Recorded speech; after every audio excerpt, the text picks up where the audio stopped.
And that's how you finish a Mexican standoff Well, yeah. I mean, so long as everybody's happy at the salon. At the salon. at the salon. See how Yeah. I twisted. All right, so listen, folks. Well, we were see the problem is that we were having our show in the prior in the green room, so we were doing our thing. We want to welcome all of you to the Trampled Underfoot podcast show, and your hosts are Mark Lindsay and Eloy Escajero. Let's get this ball rolling. It's thundering outside, so we don't know if my transmission will cut. So keep that in mind as well. We're operating here on keeping our fingers crossed. So we're basically a wing and a prayer here because you've got weather again. Well, Yeah. then maybe I don't have then maybe this topic should be saved for another day. It's kind of deep, kind of philosophical, and we'll see where it goes.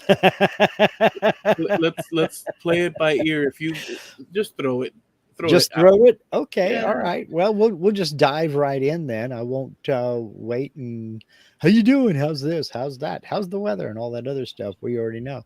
Have you ever heard of the story of the Chinese farmer? No.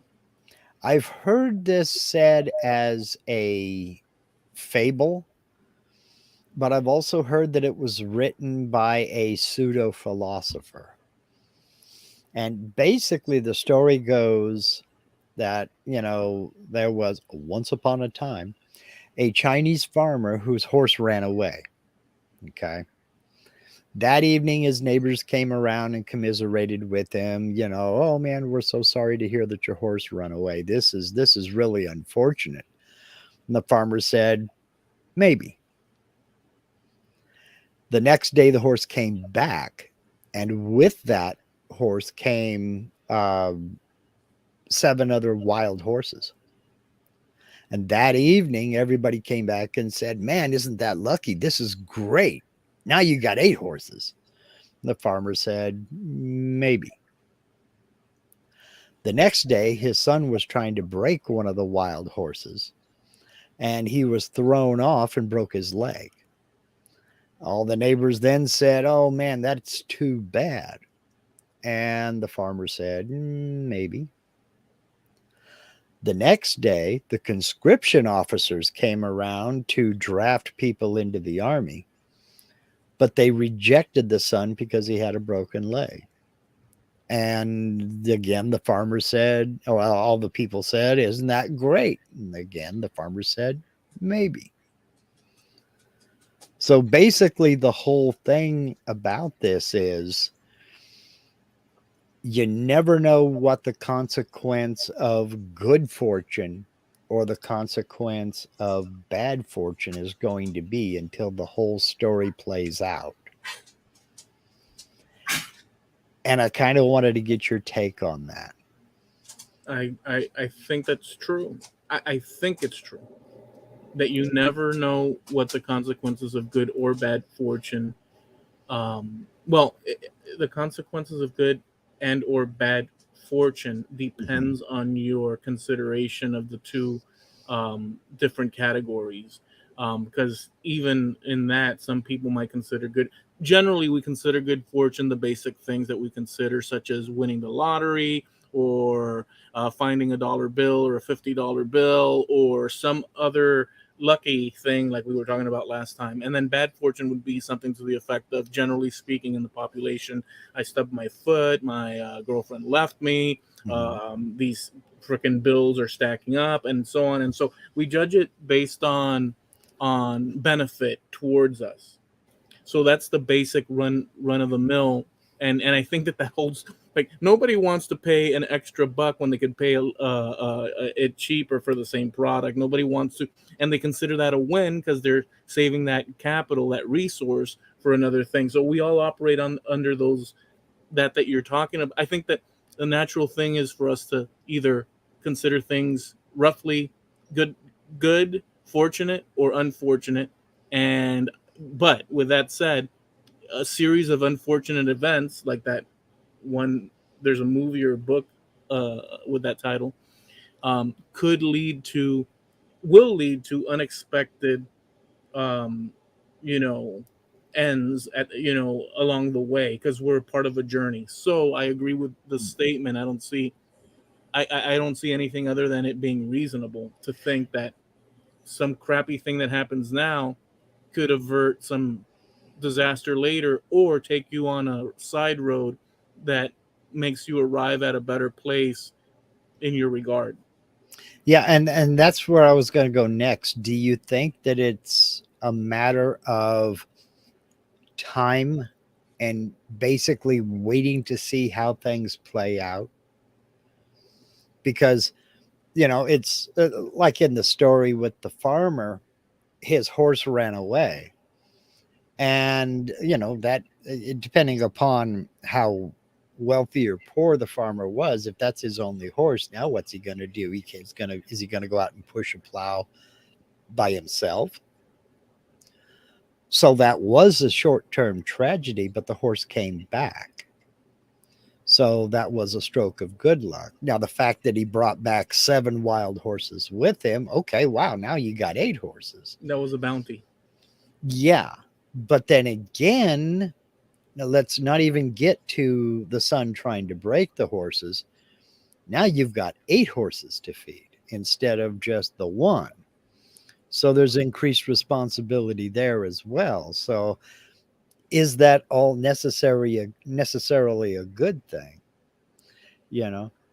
And so I think it is a matter of time and waiting to see what happens after that. Because short term, like you're talking about, you put on a jacket, reach into the pocket, and wait a minute, there's a $5 bill in the pocket. I didn't even know that was in there. Okay, that was pretty lucky. That was pretty cool.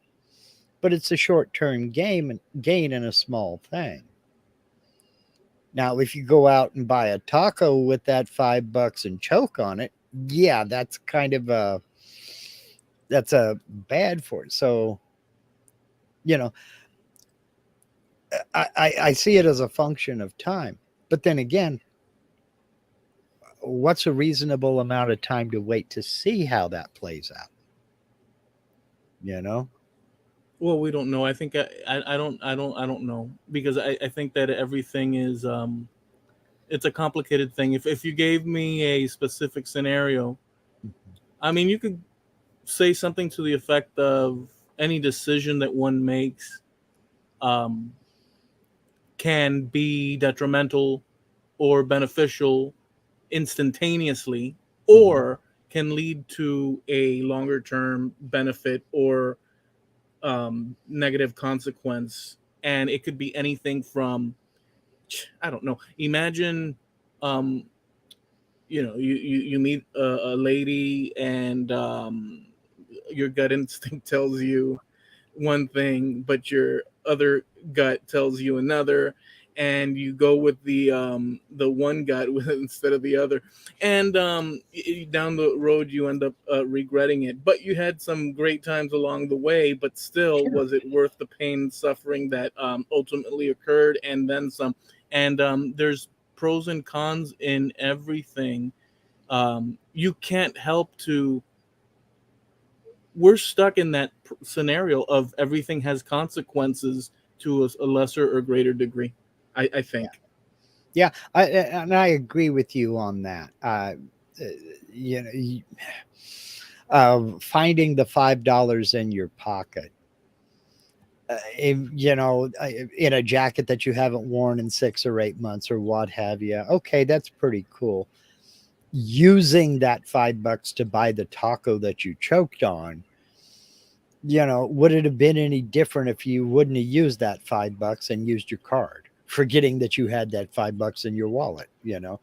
So a lot of things are not necessarily their correlation does not imply causation, so they not necessarily cause one thing or the other, but a progression of events can lead to certain things. I mean, you might not have thought about going to get a taco if you hadn't have found that $5 you know Yeah, yeah. um Now you can't if you were to pay with it. a credit card. Let's Mm-hmm. say you were intent on buying a taco either way, and then you went to reach for your pocket and you found that $5 bill at the store in front of the Right. register when you were fixing to purchase it, and you use it instead of using your credit card. Mm-hmm. There's or you reach in, you find the $5 bill, and you say, "Oh, I'm going to keep this. This feels good. I'm going to hold on to this lovely thing for a little bit," and then you still grab your credit card, bypassing the $5 bill. Mm-hmm. um, the time delay between that plus the decision of the added, event, as small as it may be, can create a deficit of seconds, where maybe that's all it took for you to have a change of mind, where when you once walked out the door with the top, the problem is that this is a this sort of scenario is addressed. There's a video with and I'm not going to be able to say it properly, but there's a video where they take a laser Mm-hmm. and they point it at a wall and they shoot the laser, and then they do experiments where they have mirrors and little gates and whatnot. It's a big experiment. You guys can look it up. I forget the name. I have one post on my Facebook about it way down the ways because I found it interesting.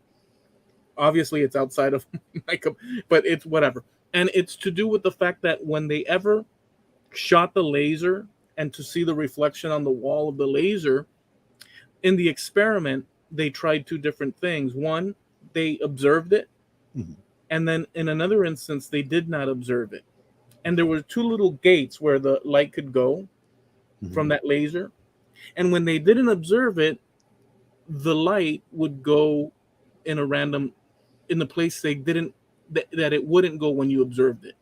um there's a lot to do with it, and a lot of people battle it out in the world of, like, I guess it would be like physics or whatever it is Mm-hmm. that that those scientists do. But the argument is that it boils down to predetermination and conscious universe, a creator. It boils down, everything boils down to the concept of, you know coincidence in terms of evolutionary process, Mm-hmm. or creation, and then it diverts into, if it goes in the creation aspect, then it branches into determined, predetermined, and if so, to what degree are things predetermined? Is it every single thing? Are we a recording being played back on a VHS where everything's already been filmed and we're just placed here? It becomes a big thing. So the light would be observed one way when they observed it, Mm-hmm. and the conclusions would be a different way when they didn't observe it. And it's a whole to do. And then some people mathematically try to, topple that concept of because the danger is that the danger with this question that you posed is, for certain people, is that is that determination, is there something pulling the strings, turning the gears, um, Mm-hmm. consciously, Mm-hmm. and so on. So it's a big question, Yeah. and we're not. It's another basically another version of the old, if a tree falls in the forest and there's no one there to hear it, doesn't make any sound. If they're not there to observe that laser, but you have recording equipment that detected, is it going to be where you expect it to be? And obviously with their experiments they said no, it was different. They got a different result when there was nobody there watching it. So I don't know. I mean, it's deeper than my little pea brain can think about. It's just that It's too complicated. It's too complicated, and we don't have. We don't. I don't. That I'm. Well, I don't have any other tools of other than pondering like we're doing. But it goes to parallel universes. It goes to basically. It goes to Back to the Future, kind of, sort of, to make it. That where Mhm. if Mark Lindsay steps out of his house and he takes a left turn down the road, um, you are literally only aware of the left turn that you took down the road. you know, when you opened your door at your home to walk out, closed it behind you, that you could take a right turn, a left turn, or any combination thereof. But you chose this one, so you're coming along that trip.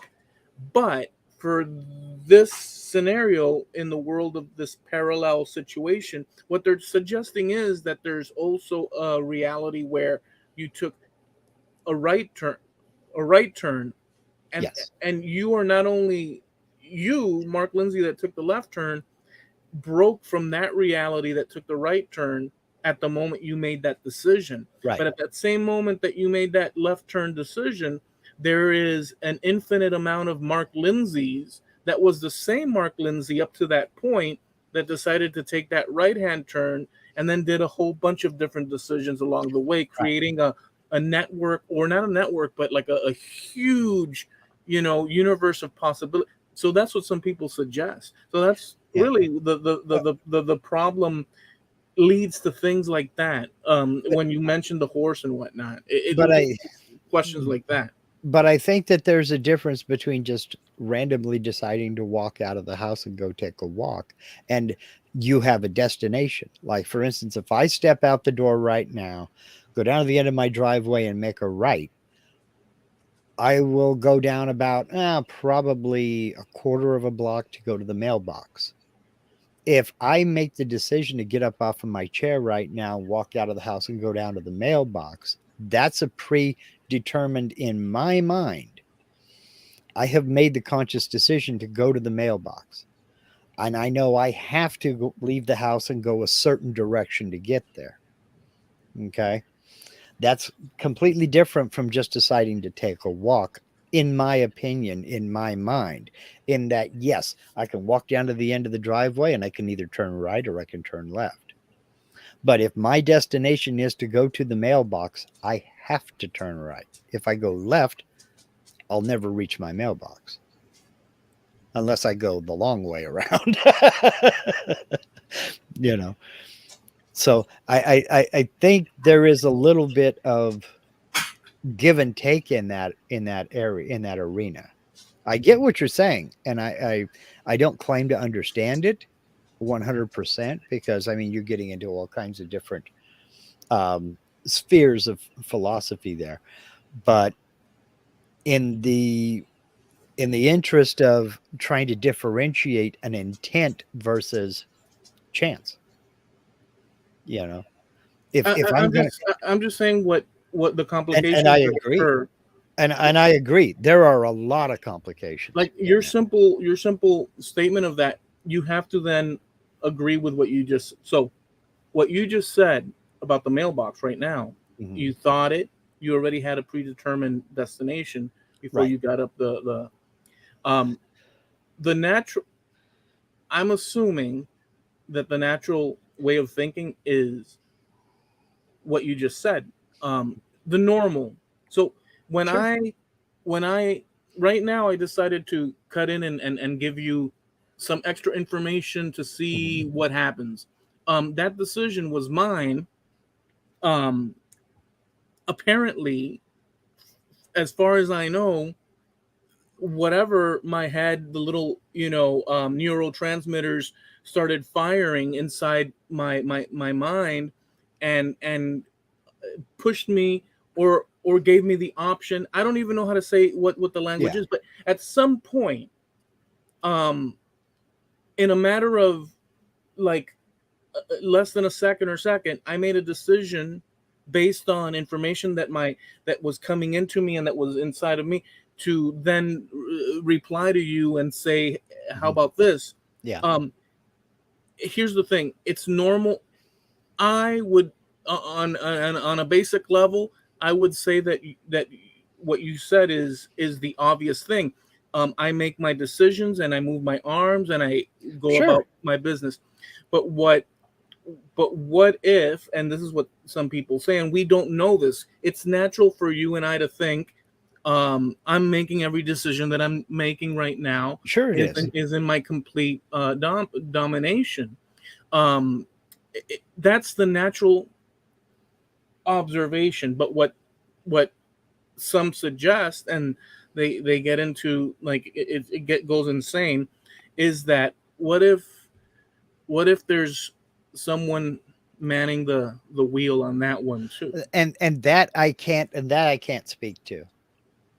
I really can't, simply because we don't know.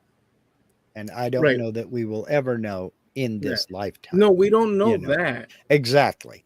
We don't know Um, that. What we know is that it seems like every decision one makes is one's mhm. decision based But on all the input that comes into your view and what your machinations mhm. of what is your best or worst Well, decisions. So it's a certainly. combination of exterior factors and us reacting to them, Exactly where I was going to go. as well as interior imaginations or conclusions that we come to in combination of a lot of factors that make us decide.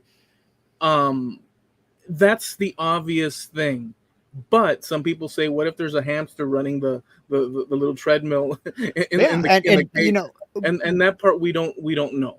and you also, you hit it on the head when you said that there were so many outside forces, because even though my destination is the mailbox, and I've not counted them, but maybe it's 30 steps away, maybe 40, let's say. We don't know what's going to happen from the time I leave my house until I get to that mailbox and get back with the mail. Yeah. I mean, anything could happen, from somebody back out of their driveway to somebody pull into their driveway, a dog come running down the road, a cat jump off of a fence and run up my leg for some ungodly reason because it got scared by the dog that didn't come running down the road. I mean, or get down to the mailbox and there's no mail today. I mean, there are so many outside things that we have absolutely no control over. But my broader point in all of this was assessing whether something is good fortune or bad fortune in the right now, in the immediate. Finding that $5 bill in a jacket pocket that hadn't touched in 6 months Mm. is immediate good fortune. But in the long run, is it really, if you use that to buy something that causes you harm or damages you somehow? I don't know. And so it's more along the lines of, how do you judge good fortune versus bad fortune? But it depends. So look, let me say this. So um it's like when we talk about DNA, Hmm. and we've had conversations before. You could stop at a certain point Hmm. and call it good, Yeah. or you can go further back until you reach the caves of Altamira in northern Spain, where they used to do pictographs and Yeah. paint, finger paint all the bison and whatnot, just like the ones in France. Hmm. Um, it's part of the same network of people. You could say, oh, no, no, I'm going to stop at this juncture and let's call it good. And Hmm. at which point it would suffice for whatever you think. So, with this question, in a practical manner, um, we would call things by their name. We would say, that was a lucky $5 and this and that, or that was a crappy meal. I lost $5 because it wasn't worth what I paid for. But you're throwing in another Right. addition, which is, what if, due to that hamburger you ate, now you've got to sit on the crapper for 5 hours because a chain of events. It was good going in, but bad coming out. I, And I, so I'll say this. I think it's all. I'll just say this one last thing. I think it's very accessible to everyone. In the case of, I'll give one more example. For someone to have a prized car, they want a car. mhm. They get the keys to the car. It's a brand new, cherry red, beautiful sports car. Um, and now you have yourself a sports car, and how can that be anything but good? And so you get in it, drive down the road, and half a block down, somebody crashes, a wagon of donkeys crashes into it and ruins your car. So Mhm. you had something good, you took a drive, Yeah. and then it all became a mess. Now you have this candy apple red chunk of metal that you Mhm. have to tow to some sort of With so donkey tracks all over it. yeah, so there's all these elements that happen. So you can leave it Well, at that. We're walking down the road and stuff happens to us. We make decisions. Some are good, some are bad. Sometimes we don't make decisions, and still stuff happens. And so we can leave it at that. And right. then and so it's observed. So yes, there is chain reaction to things, consequences that end up being bad when we thought they were good, and this and that. But this conversation leads to the question of everything else that I had mentioned and other things. Well, you also personality has to enter into it, because if you are just an optimistic person, you're going to see the good side. If you're just a pessimistic person, you're going to tend to see the bad side. I mean, and that's where I was trying to go with that devil's advocate thing about, okay, the horse ran away, man, but then the horse came back and brought 7 wild horses with it. Damn, now I've got 8 horses to feed. Not looking at the good side of, yeah, but now you've got 8 horses. You could sell a couple of them and try to break the others to be used on your farm, or sell them all, that kind of thing. I guess personality has something to do with it, because if you, let's take that cherry red sports car. If you win that cherry red sports car, that's good fortune. But if you're a pessimist, you're going to start thinking, man, now I got to buy insurance for it. Now I got to get it registered. I'm going to have to pay taxes on it because it was a Isn't that prize true? winning. Isn't all that true? True, but an optimist is going to be, I got this nice red sports car. I don't care if I have to pay all that other good stuff, because if I bought a car, I'd have to pay it anyway. I will tell you this. You know, I think this is fair, although this is not the complete picture. Neither is what you're saying. You are, because you're suggesting, and it sounds good, that Mhm. the optimist has a good freaking thing going because at least they see the silver lining as they're traveling through this life. But that optimist is not, isn't it just as true what the pessimist is observing? It Both is. both things are true, and each party is deciding to look at things in a different light. But both the pessimist and the optimist are observing things that are part of the equation. And through the lens of their personality. And that's what I'm talking about, how personality enters into it. Jim Dockerel started to tell the story that started this whole thing. And there is some that say it is a Taoist fable. There are others that say it was the creation of a gentleman by the name of Alan Watts. He was an influential, for those of you who can speak, an influential philosopher back in the day, who uh, gave a lot of lectures at universities all over the US. But that's the story that actually started this. Um, and but to get back to your point, you're absolutely right. Both of them are correct. It just depends on your outlook. Are you the glass is half full, or are you the glass is half empty kind of a No, person? but wait a second. It doesn't. So No. It doesn't depend. Okay, so your mood your depends your on the mood, your outlook, and your reaction the depend on your personality as the well. elements involved They're are all still identical.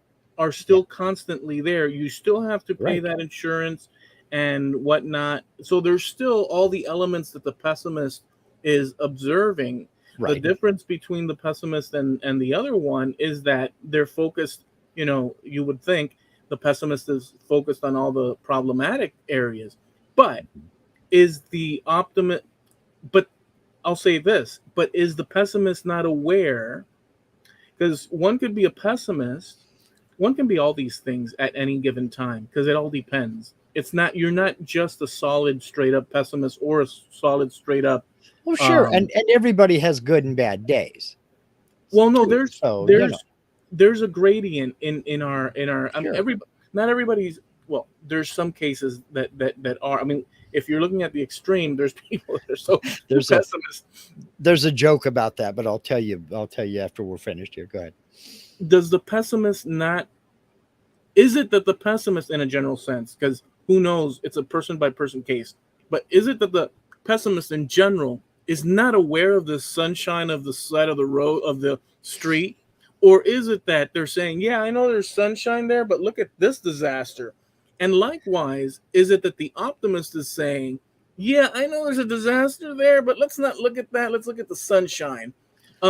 Both are observing what they one is observing the dirty stuff, and the other one is observing, in my opinion, the good, the nice things, the things that are digestible. But the optimist is sort of casting aside the bad junk and saying, well, and Well, then the other one is doing the opposite. But both are observing partially I, I what's in front of them. I think the way I was taught that the difference between you gauge optimism versus pessimism based on the observation of the same thing. It's not that one is going to look at the bad disaster that happened over here and the other one is going to be looking at the sunshine and not pay attention. Let's break that in half and say the both of them looking at the sun. The optimist is going to go, what a beautiful day. The pessimist will probably say, oh crap, I better wear my coat and put on some sunscreen. Well, it You know, applies. It still applies, Mark. yeah, Look.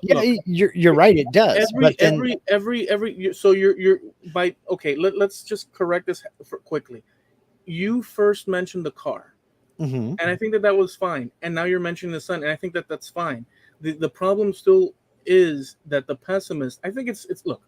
The pessimist is observing and you could even suggest he's focused on the negative as right, opposed to as so the balance between negative and good, he's sort of like he's sort of propping up those negative features right, of whatever he or she right. is dealing with, and then the optimist is propping up those positives. Now, um if the optimist is so optimistic that he refuses to see those and deal with those problematic elements of that beautiful car, that person, as optimistic as they are, and in fact, the whole world could crash around them. And if you're optimistic enough, you could be But sitting on a mountain watching flames I think that's when develop.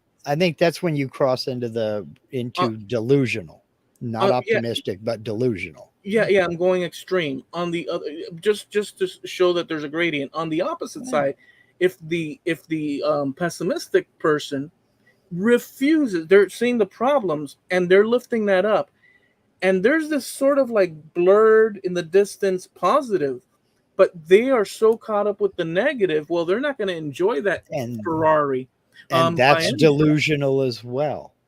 And Right, that's those what are I the two mean. polars. And that's what I mean by personality plays a big part in this as well. So you uh, something that happens. Okay, fine, it's a fact. There's no mail in the mailbox today.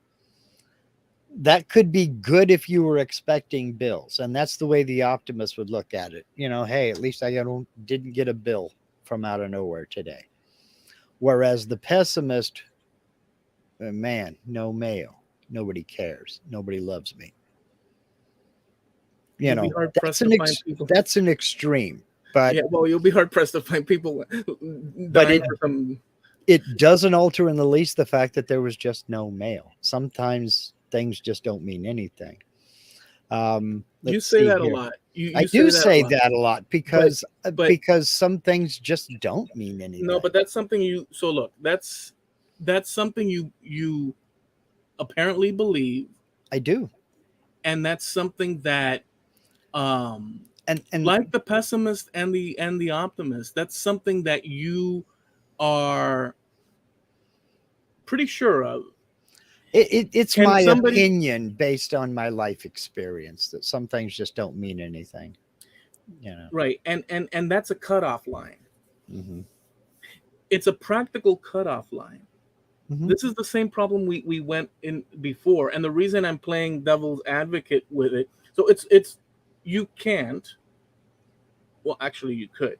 You can't necessarily question. Some people can't be helped. I can't be helped to a great degree on many subjects, Oh, me and it too. doesn't, and it doesn't mean and it doesn't mean that I have any sort of handle on anything, because the problem is that it's like everything's a freaking mystery and a head scratcher, and like things are really the world is very complicated. So what I'm saying Mhm. is that when you say sometimes, sometimes things just don't mean anything. It's No, just, no, I say when you some things just don't mean anything. when you say that, Mhm. that is a cutoff point, Mhm. and I understand it, but if pressed properly, um, somebody could drag you in the intellectual sphere, in the conversational sphere.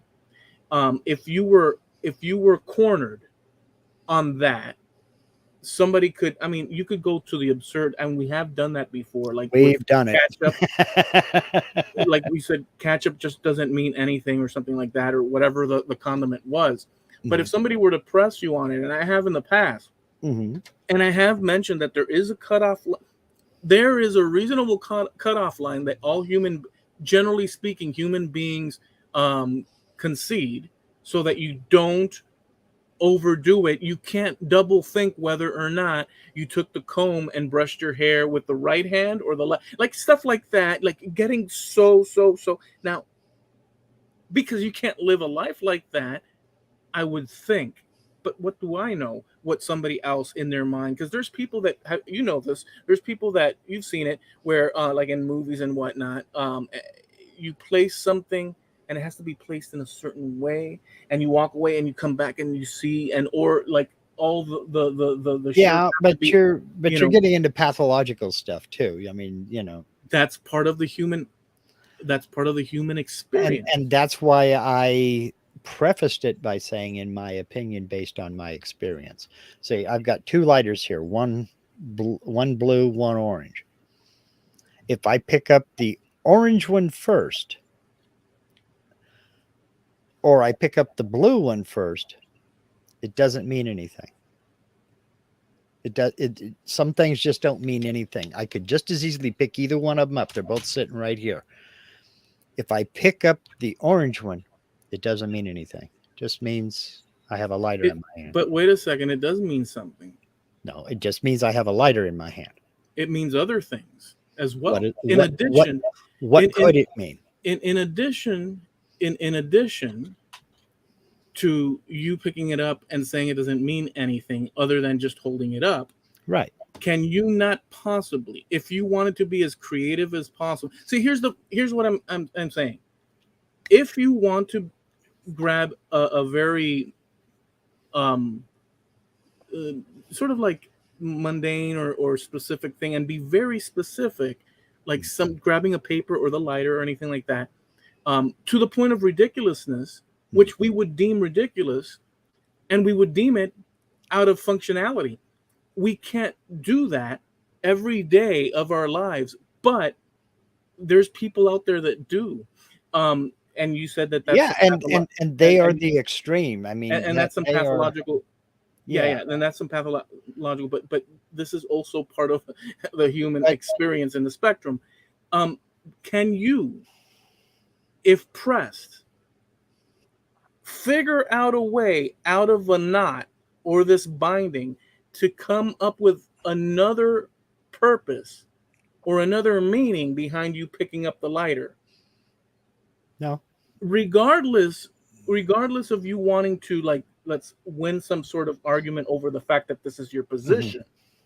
In your mind, do you have the creative space for another idea to pop into mind, or figure another idea of another meaning for you holding up that lighter?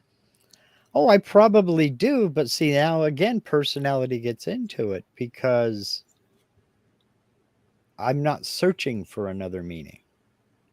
I don't need a meaning. If I need Right. to, if I need the lighter, I need the lighter, and there's a purpose for it. If I Yeah. don't need the lighter, I'm not even going to pick it up. I've got believe me, my desk is a mess. I have a multitude of items here, Yeah. and they're here because I have no need to pick them up right at the moment. Okay. It doesn't mean anything. So It so just so so this is what I'll say to you. This is what I'll say to you. The problem of the dog of the horses, Mhm. the story of the horses Right. is the same story as the lighter that you just showed. Same story. How so? And we got some comments I want to address, but how so? Tell me how. Tell me how that's the same. You can replace the horse. So a horse is big, and a horse has hair, and a horse is an animal with four legs, and a lighter is a little plastic thing with Mhm. fluid inside it, butane or whatnot. And they're two different things. You can make the argument that they're two different things. You can also make the argument, and there's different sizes. One is organic, the other one is a One man-made has a product. personality, one is inanimate. Yeah. So there's all these different categories with these two things. But the principle of your first of your story, which was of consequence and the way of seeing things, Mhm. where that farmer saw one thing and the people around were suggesting, an outcome, Mhm. and he wouldn't have it, or he would say, well, we'll Well, see. he was open to it, but he made no decisions. His reply was maybe. Right. So the animal is irrelevant. The horse in your story is irrelevant. Mhm. The job description of the guy is irrelevant. In terms of the meaning of the story revolves around the fact that, well, what we've just been discussing, and that's the same story behind that lighter, except the differences that you can attribute to it. But it all has to do with outlook, and your outlook is to cut it off, like I had mentioned, which you have done. And what I'm saying is that yes, you can cut it off there, but there's always something more if you're willing to turn a page. But I also mentioned, see, I'm giving both sides. I'm not trying to win an argument. I understand what you're saying, and I think that what you're saying is the practical way to live. But I'm saying, I think it's practical, I think that I do it all the Well, time in order to get on with my life. But I'm saying is that, um, what's your saying? You said that it doesn't mean anything or something. some things just don't mean anything. Okay, so the some things just don't mean anything Mhm. is your cutoff point in Yeah, order to get on with life. it's my way of saying there is no ulterior motive here. Yeah. There's nothing, there's no hidden meaning, there's no deeper meaning to it. And a lot of that has to do with intent because sometimes some things do mean something. But, if I pick up my lighter here in this room and I light a cigarette or I just put it back down, that's the only meaning it has. But if I pick up this lighter and start heading towards my neighbor's house, that's a different meaning. But in this case, there is no meaning. There is no other meaning, you know. Yeah, Linda says, as Mark Twain said that, sometimes a cigar is just a cigar. That was Mark Twain's rebuttal to the old adage that, um, what was it? Something is something. A woman is just a woman, but a good cigar is a smoke. And his rebuttal to that is sometimes a cigar is just a cigar. But look, here's the thing with that. And Mark So Twain is there's, brilliant, right? really no deeper meaning into something unless you choose to try to attach I one think I've to addressed it. all these things. Okay, So, I've addressed every point very yeah. specifically, and it can. But I'll say this: the Mark Twain thing, and he was brilliant. It's just, but what is it? What's the saying? A cigar. Sometimes a cigar is just a cigar. Sometimes a cigar is just a cigar. Okay, so to me, um, within the context of whatever he was discussing, and you did explain a little bit. To Well, me, a cigar is just a. Well, go ahead. Go ahead. his context was that was basically a diplomatic way of saying get over yourself. Don't Okay. add a bunch of pretense to something that may not deserve it. Okay. So to me,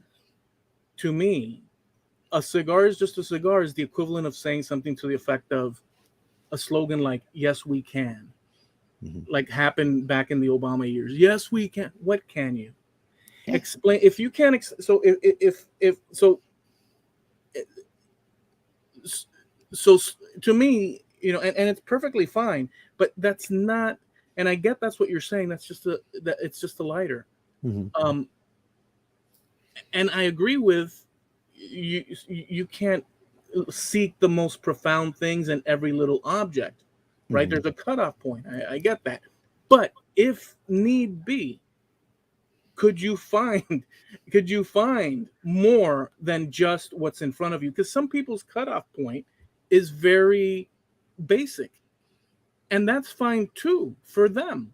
So Mhm. a cutoff point a cutoff point for one person can be different from another person. Right. Some people are very basic in certain categories, and other people are more are delve in more, and it just depends on a bunch of factors.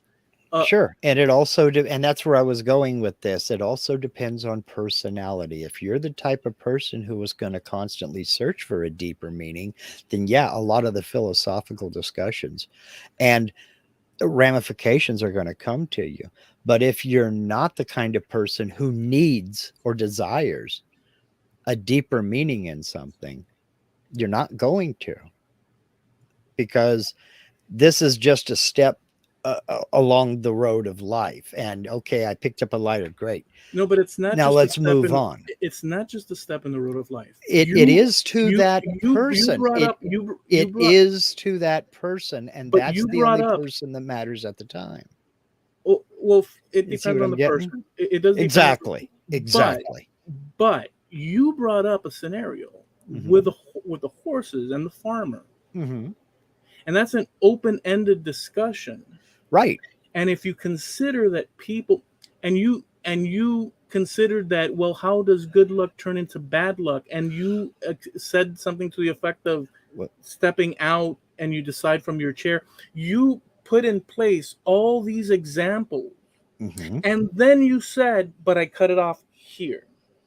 On And I am in saying, one thing, and that's what I mean. and Sometimes some right, things. and I'm saying is that that is the practical way, Hmm. because we cannot be, should I turn the dial slightly and then wipe it three? We can't be like that. But we can't be like that is a personal decision, which Right. we've agreed to.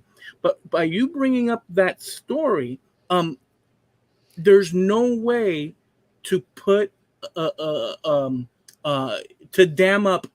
You can't shore up the dam Well, on a question when you there's no shoring up the dam. And when you do get to the point of saying, because there's no answers to these well, things. and that was and that was the whole point to that story. And this is a direct quote from Alan Watts.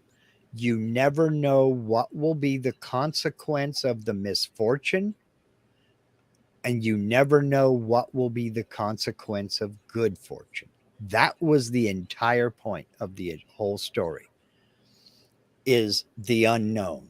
You don't know what's going to be the consequence of the good, and you don't know what's going to be the consequence of the bad. I have to agree with that. There's no way that we can know Exactly. any of it.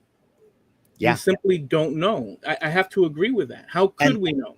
that's where I was trying to figure out, what would you consider a reasonable amount of time to gauge whether that would be a misfortune or good fortune. I mean, obviously, if you step out in front of a bus and get killed, it's kind of a moot point, because What I did was that's the end. what I did when you put that on the table. The first thing that I said, I took it straight to the end. Yeah. and that border, that end, because that's the problem. Yeah. It's predetermination due to a conscious creation. That's really the bottom. Now, anybody out there could pause at, boy, that was good luck. Oh crap, I Yeah. crashed the Maserati, Mhm. and that's their scope of the story. And for all intents and purposes, that's what most people have to deal with anyhow. Yeah. Oh, I had this car and now I wrecked it. I got to call the tow truck. And that's what they're not thinking in terms of, well, did the universe begin Right. due to a, they're not thinking that.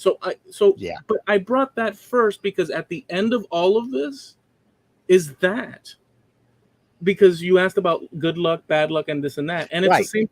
And that's why I brought the same up problems as we did last week. Because Yeah.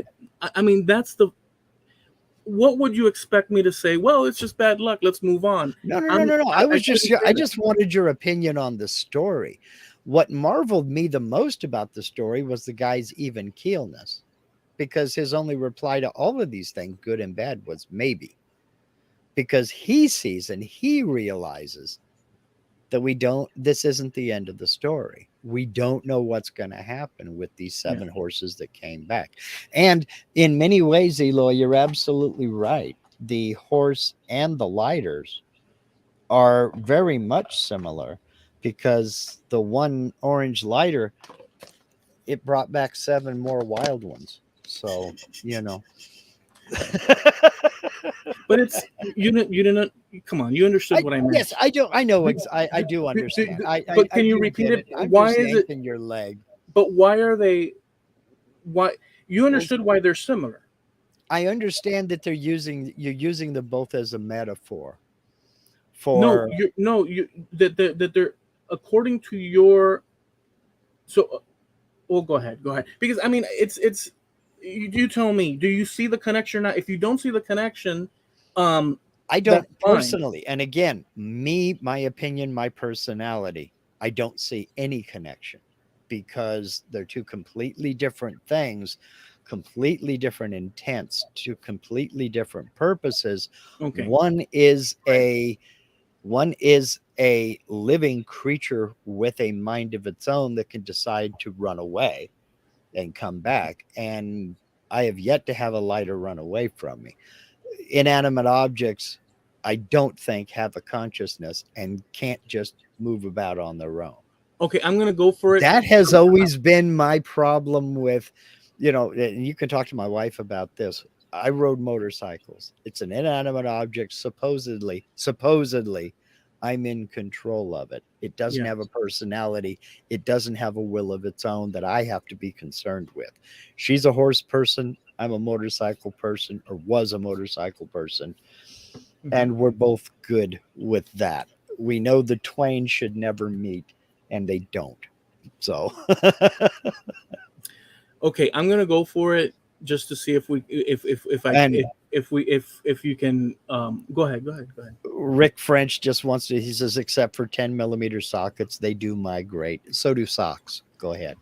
Okay, so um let's see how I can like I mean, I can't, I'm not quite sure. Well, you didn't see the example, so I'll just try to clear it Well, up. You because you well, no, go ahead. no, again, I'm not searching for a deeper meaning to the orange lighter No, or the but did blue you lighter. no, So, but did you see what? But did you just forget what? no, Okay, you were did you, saying that they are the same, basically. That the horse is irrelevant and the object itself is irrelevant. okay, what does the horse and the lighter have in common? Is, let me just say it. The items in the story and the item in your example are irrelevant. You could switch them off for any number of, like, imagine we're in a western movie. Oh no, now we're in a space movie, or now we're in a romantic, mystery movie. Those things is just to pretty up the story, to put some talcum powder on it and embellish the story. But the basic um, I guess, elements of the story, is decision making, luck, and all these things, and outlook. And so your lighter might as well be a horse sitting on your lap or not. It could be a blade of grass. It doesn't matter, is what I was trying to get at. Is that the moral of the story? Is that the guy's outlook and your outlook is Right. what counts. Well, okay, Do you understand now? I do I guess, get what you're saying there, and that yeah. was one of the things that I was marveling about was the guy's even keel, his outlook. And I respected that outlook and kind of admired it, but kind of was quizzical about it in that how could somebody who's had this fortune and this misfortune just keep deciding maybe, and then figured it out for myself in that, well, he doesn't know the end of the story. This is just a part of the story. It's not, the book hasn't been written yet. Yeah, but getting to the, do you see the parallel?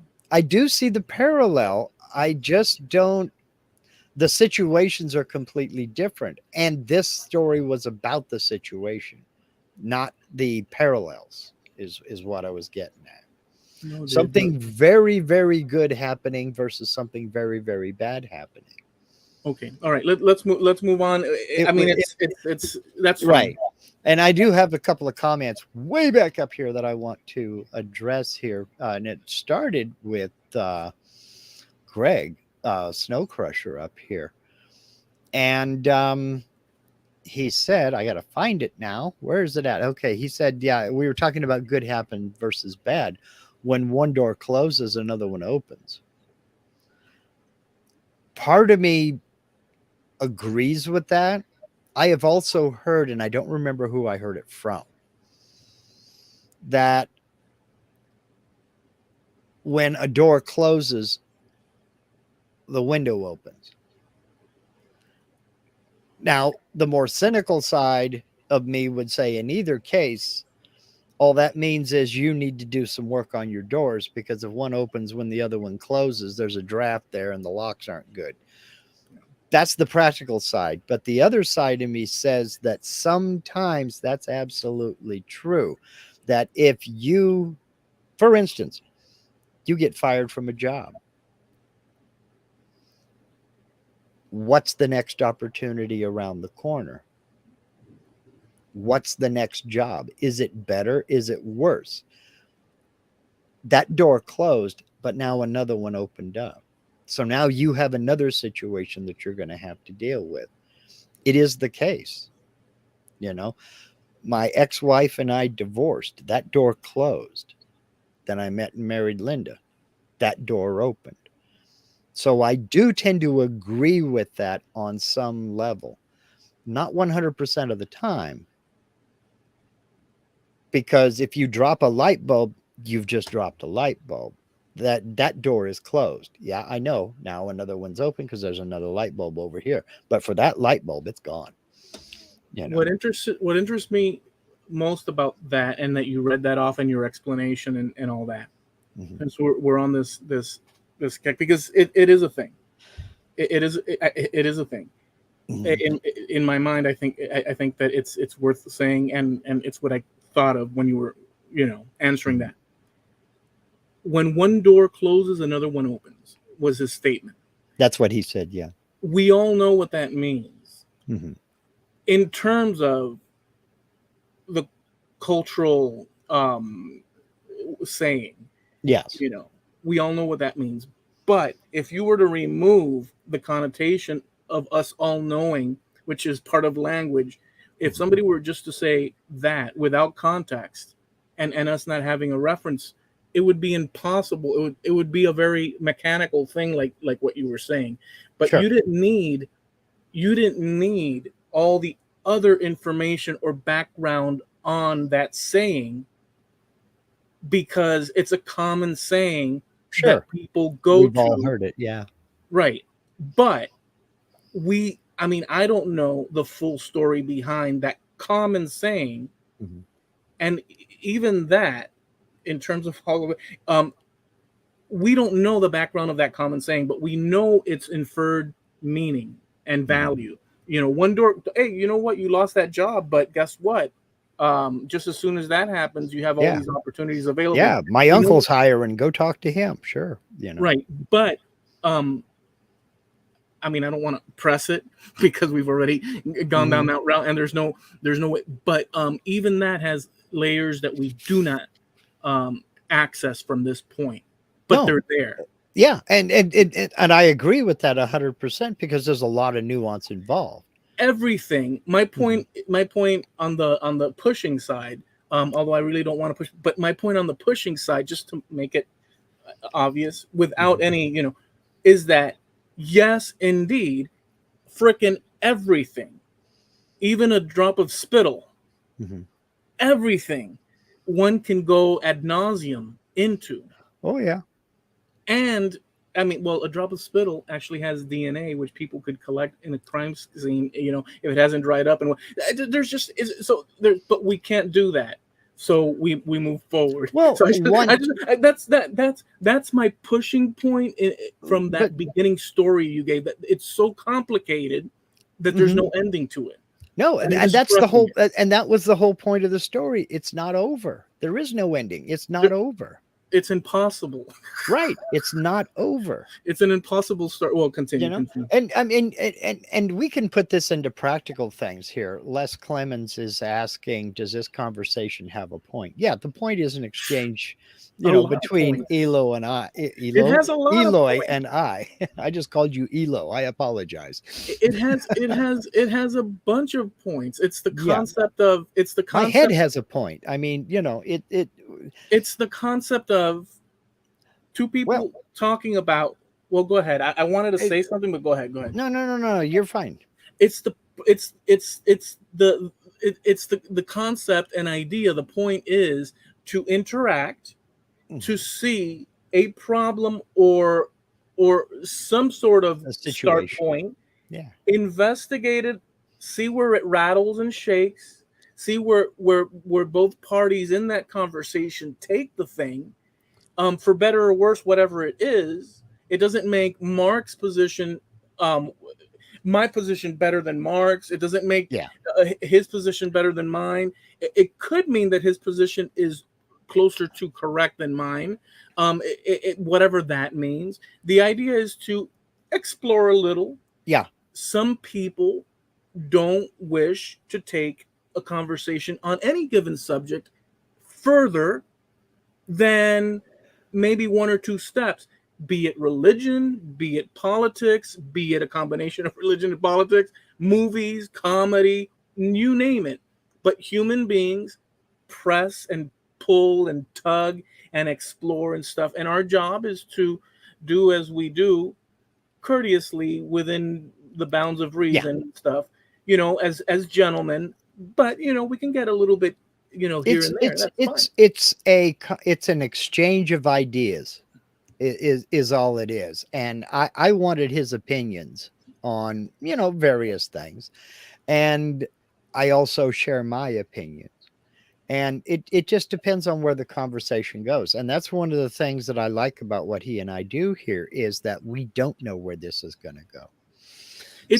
Let me say one other thing. It's hard to, it's also hard to follow a train of thought, not because it's necessarily a complicated train of thought. If somebody proposes certain ideas that one is not willing to travel down the road on, or one is not accustomed to traveling down the road on, just on that level, it can be a difficult thing to ask of a person or an audience or any, and even worse, if you put on cake on top of a certain, because it doesn't have to be like some sort of intellectual thing. It could be anything. It could be the world of CNC. If you're not accustomed, if we say, and I'm not doing this to juxtapose Mark, with our conversation, if we talk a language of CNC or this or that, if people aren't willing to go, that's why you have people that like CNC, because they are involved in the language of CNC and so on and so forth. Mm-hmm. And there's some people that are novice at it, and explore it a little bit of time. I mean, it's just a human. It's some people don't want to go into the world of comic books. or the world of Rome in ancient times, and it's we go where we go. Yeah. We go where we go, but not all the time is it useful for people at a given moment because they may not find value necessarily in it. No, It's it's you know again, it's the free exchange of ideas back and forth, and it's gauging personality and seeing where a person lies, you know, yeah. what their thought processes are. Eloy is a musician, and he is more artistically inclined up here. He has the artistic brain I that don't I I don't don't have. I no, I do. don't think so. I believe no. I believe that because I've seen what you do. I've heard your music, the stuff you've written. I've seen what you've done with your hands, the carvings, the things that you have made. You have a more artistic mind. And just in being a songwriter, there's got to be some artistic ability up there. I don't have an artistic mind. I'm linear. I'm the tape measurer kind of guy where you're the free form with a carving knife and look, I have a bear. I'm the guy going, how the hell did you do that? You know? So I, my, I'm more of a linear guy and you're more of a free form. And that to me, my opinion from my observation is the sign of a more artistic mind. So you're going to think in different ways than I think. And that's what this is all about, is to see two guys from different generations, from different ends of the continent, from different backgrounds, discussing life, the universe, and everything. Our opinions are not going to be the same. In fact, I don't think it would be fun if they were. It would be you and I just sitting here going, mm-hmm, yeah, No, mm-hmm, nope, you're right. actually, the problem is that on a certain level, my our opinions, and in fact, on this subject of importance, Mm-hmm. on simple things, it actually is the same. But the problem is that I'm pushing to see how further into the microscopic we can go.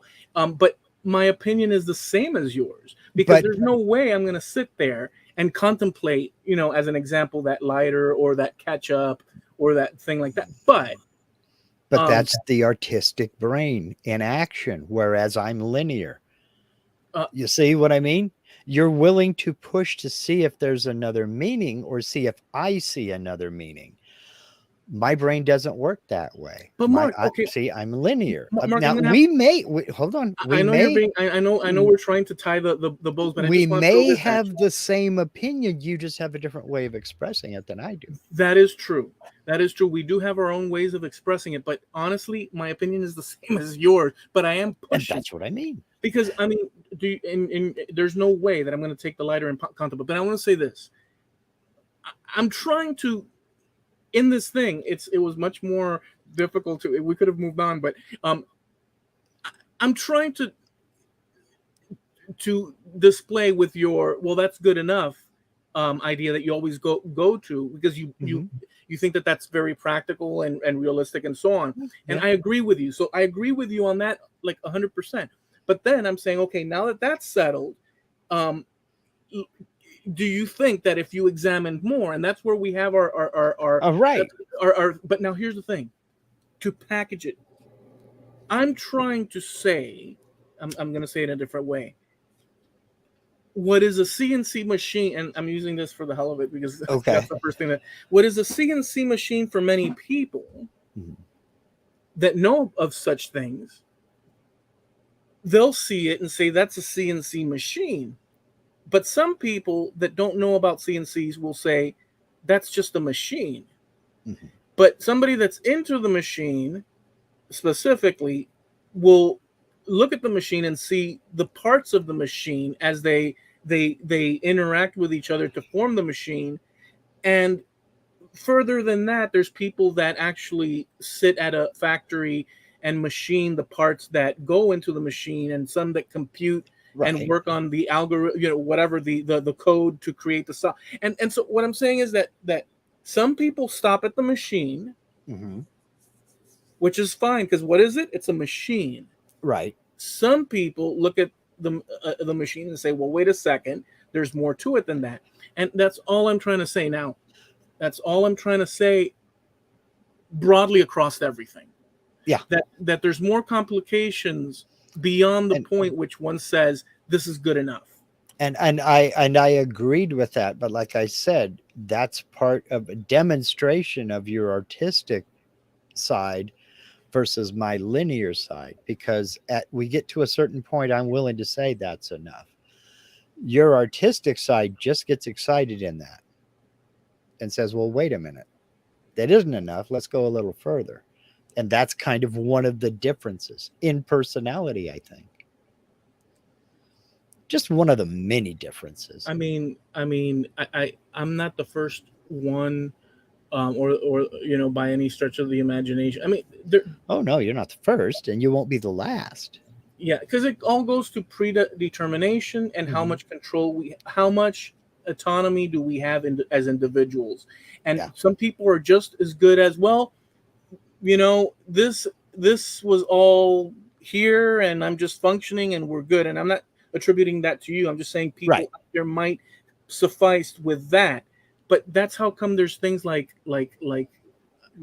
anthropologists or Sure. archaeologists or scientists in a lab, or pastors and priests and so on, because they're looking for, or they're studying a deeper meaning to something, or a Right. machinist, or that And works on the parts that create bigger machines. There's more to it than just, okay, this is where I'm sitting, and I'm just and trying to accentuate that idea. and we need that because that's how we grow. We need that. I'm just saying I'm not the guy for that job. We Yeah. do need the anthropologist. We do need the cultural geographers. We do need the people who are willing to dig in deeper and try to figure out the nuts and bolts of everyday life. I wonder. We have to have that. Yeah, I'm no, just I think I'm just not so. that guy. Oh no, yeah, no, obviously. But when you so okay, so look, to me, every question leads to, at the end of the day, if we, because that was a big question that you asked, or story that you asked about, even though it should be a simple thing, and we could stop. Hmm. But to me, I'm look, you know what, I'm not even gonna make excuses for it. To me, it's all about it's, are we predetermined, are we created, and therefore, or are we autonomous, do we have our own, or is it all predetermined? How sure are we? How sure are you that you are the the one that guides your actions in this life? I mean, because it's easy We- to say We'll one. never know. Well, that's true. Well, as far as I know, that's true. I That's don't think we'll ever know. And you know yeah, what? Maybe we're not supposed to know. yeah. Well, You know, that is a big maybe. I, maybe we're not supposed to know. Uh, Yeah. you know, uh, these guys out here in the chat have been doing some. I mean, there's these Well, guys are you some. brought the There's subject some. up. I I know wish. there are some. No, there are some deep, good questions and Okay. answers over here, All man. right. But we'll never get to them all. So it's I like, wish you wouldn't holy have cow. taken me there, but then again, Well, but let's see, do it. again, well, I'm not suggesting I do anything. I'm just, accolades to the people out here in the chat that, oh man, you guys are, yeah, I thought we This were is getting deep. These guys are getting deep, Well, this is insane stuff. Yeah, go ahead. Well, Billy Burt said the thing about doors opening, if you don't go through, you may well ask yourself later, would it have been better if? And there's some validity there because of the uncertainty of life. Now, I Mhm. just said, well, no, I take that back. You gave the example of Mark Lindsay could walk outside of his door and then make a left turn. Yes, I could very well do that. I could walk outside the door and I could make a left turn. But I'm also self aware enough and I'm also inquisitive enough to look over to the right and see if there's something going over there. You and I had this discussion once before about if you focus too closely on one thing, you may miss the shiny thing out of the corner of your eye. Mhm. So, You yes, will. I could walk out the door and look to the left and be fully intended on heading left, but see something more interesting, more intriguing off to the right and change course. Look, So, you look. know, Let me just interject and one thing. and again, I cannot tell you whether I was predestined to even walk out the door, let alone which direction to turn once I got outside. I'll just so yeah, we all are work in that confined space Mm-hmm. that you're explaining. All of us, as far as Mm-hmm. I know. I mean, I do. I think it would be safe to bet on that. But even in the 1960s, I love this Mm-hmm. story. I've mentioned it before, but it's perfect for this in a roundabout way. Sid Barrett Mm-hmm. got so into his psychedelia that he got burnt out, and he stayed at a flat with a painter guy, and the painter guy did an interview years later, I believe after he had passed and whatnot, that in those years Sid Barrett would sit on the floor or sleep on the floor and stay there almost paralyzed, and they'd come up to him, hey, come on, we're gonna go to the shop and this and that, and he wouldn't move. He just no, and he just stay there, just in a just frozen state for days on end.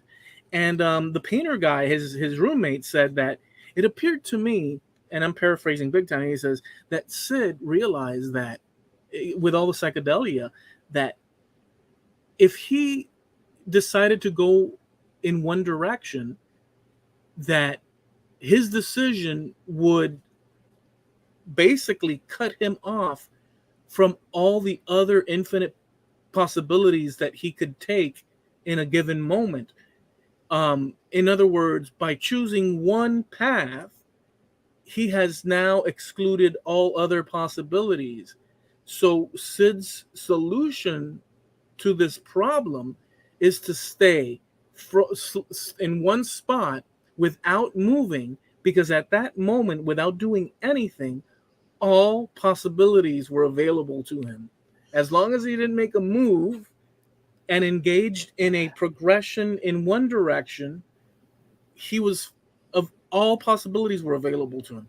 And this was his observation, the roommate's Okay. observation. But it goes to that sort of decision making, importance, and all this, and that. Right.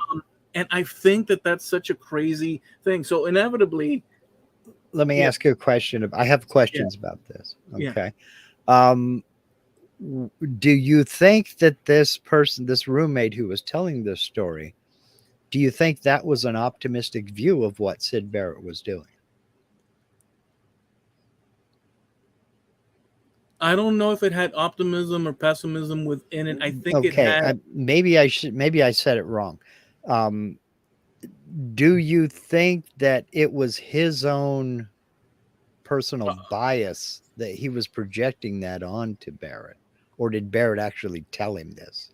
As Yeah, long as well, I'm here, everything is wide open.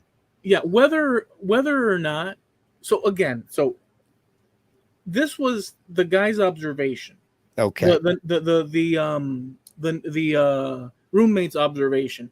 Whether or not Sid Barrett was actually thinking this, or they Hmm. had a conversation about it, is really not as important, or not important at all, to the point of this.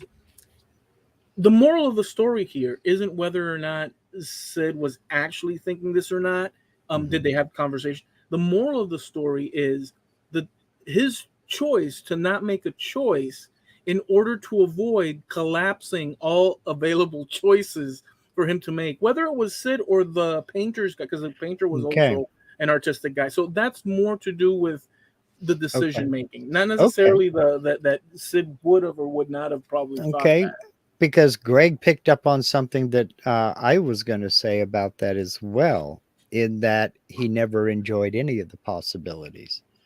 Making no choice is a choice. Yeah. So, yes, he had all those possibilities open to him, but no, he didn't, because he Yeah. chose to do nothing. Yeah. So, when you've made the choice to do nothing, you have eliminated all those possibilities. Hmm. Nothing is Well, possible until you act. until you So act. you're at Exactly. so he's in a state of rest. Right. A He's state of really rest is he's one really thing. not in a state of so look, he's Right. really not.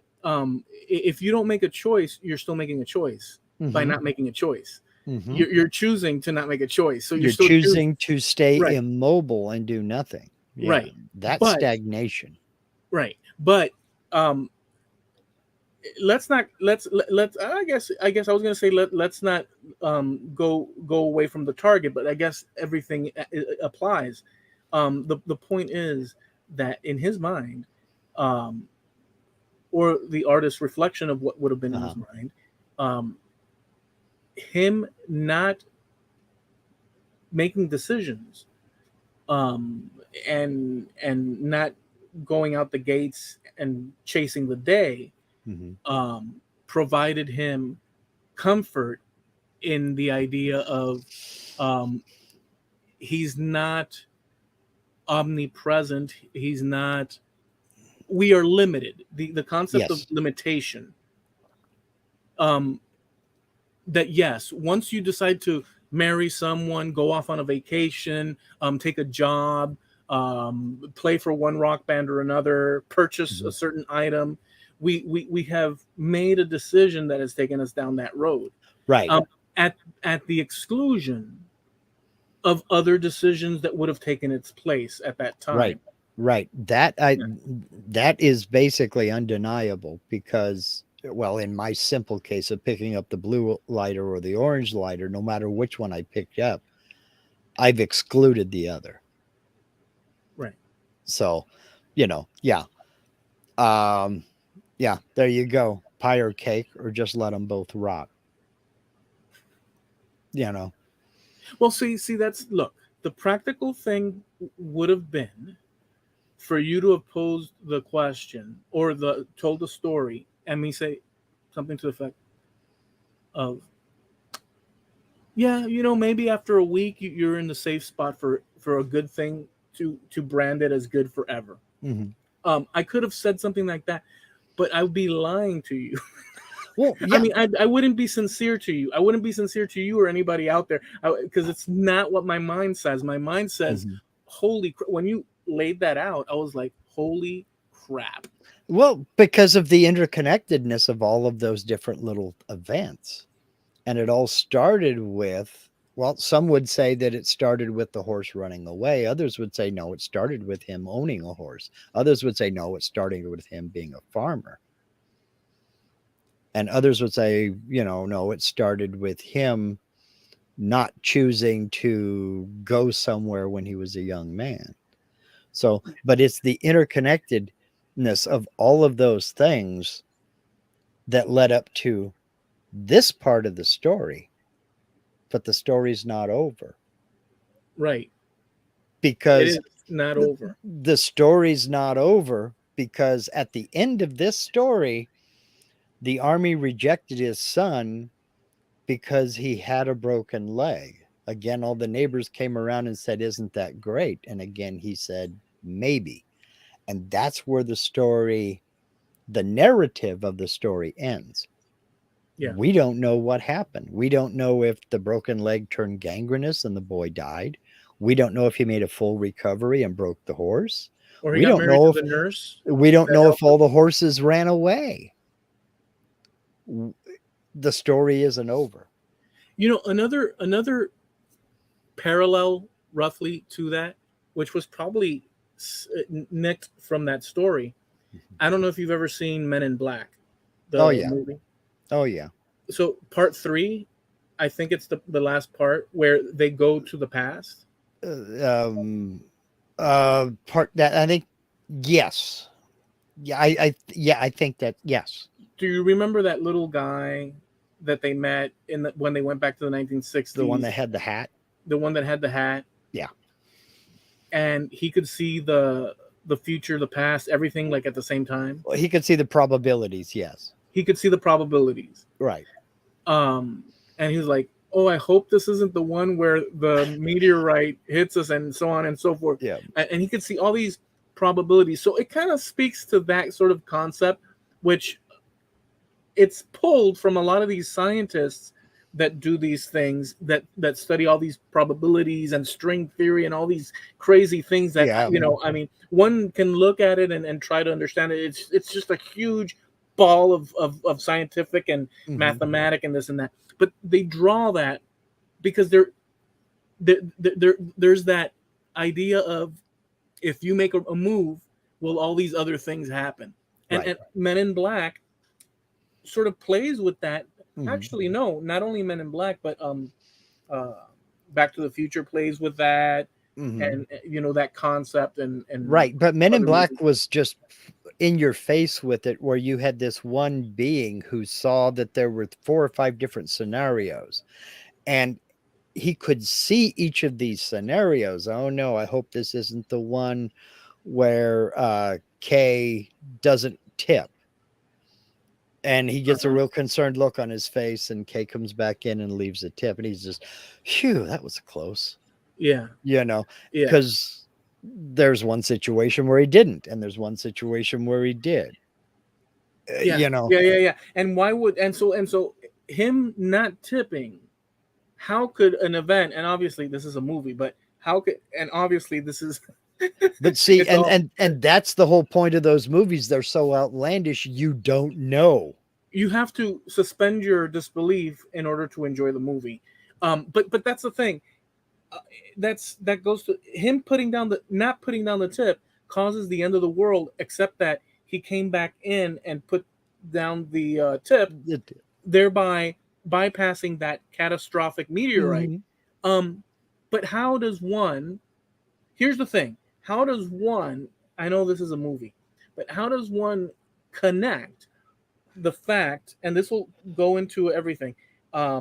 How does one connect that he didn't tip, and therefore by not tipping, it caused a chain of events that would cause something from outer space to decide or not to decide, or a satellite to crash into it and avoid the death of mankind? How does something as simple as not leaving a tip or leaving a tip cause such a chain reaction down the line that ruins humanity? And that's the whole point. It's an intellectual exercise to examine the interconnectedness of those things. Yeah. So maybe you and I can't conceive of a scenario where putting $2 down on a lunch counter for the waitress would cause a meteorite to hit the earth. We don't know. We can't. You and I can't visualize it. Can you think of a story that would lead to it? I don't have that artistic mind. No, I can't. I probably, if I sat there, I could probably come up with some kind of a hackneyed premise, but not right here on the spot. Heck But you no. could hack it. Like you could sit down and say, okay, satellite, or I'm sorry, meteorite has to crash into the Earth, but a satellite's going to save it. But the way to correlate, or the connection has to be somebody leaving a tip on the table. You'd have to Boom. fill in the blank. Jerry, Polly wants a crafter. The tip would have made sure the waitress did not run out of gas and hold up a physicist from finding a solution. Boom. Something like Sounds that. good to me. Brand it, Jerry. Brand it. Something like that. Something like that. Right. Exactly. See, Yeah. and that's what I mean about the difference between the artistic mind, because he put that out there. He typed that. Right. And I read that and I went, "Oh, okay, that's that makes sense. That's feasible." But I would have never come up with that myself. I mean, and you could out of that sentence. There's a whole script. Exactly. So you could fill in you could, and then from there you Get can on fill the phone to Will Smith. There's MIB4 right there. Well, yeah, 4 is already, that's MIB International. yeah. This problem of what we're involved in by existing is, to me, always miraculous. This is what I think. I think it's just miraculous, and I can't explain it. And I agree. Mhm. How does what's impossible? It's Yeah. it's impossible. I mean, we we attempt to play around, but it's impossible. No, and that's why it's sometimes fun to delve into the deeper subjects, because it is an intellectual exercise, and that's all it is. It's an intellectual exercise on both of our parts, I think. Yeah, You know. you forced me to. Well, number one, the biggest problem here was that I had to either decide, and I did at one point, to be honest with you. Mhm. I had to decide a few things along the way. The first thing I had to decide was when you hit me with that story, I was thinking, oh crap, in my mind, Here we because go. thoughts were popping into my head that Mhm. it doesn't mean they're right or wrong or this Right. or that. It just thoughts were popping into my head Mhm. that to puzzling it out, whether it's wrong or right. Well, It doesn't matter if it's one is not wrong or about right or wrong. It's right. not about. It's never been about right or Right. wrong. It doesn't matter right or wrong. It's about exploring that and what that. So you brought Mhm. that to me. I said, well, I could either be some simplistic and not go overboard in my brain with what if, or I could just throw the whole freaking kitchen sink in with it. Sure. And but when you threw that out, um, it was like crap. So I said, you know what?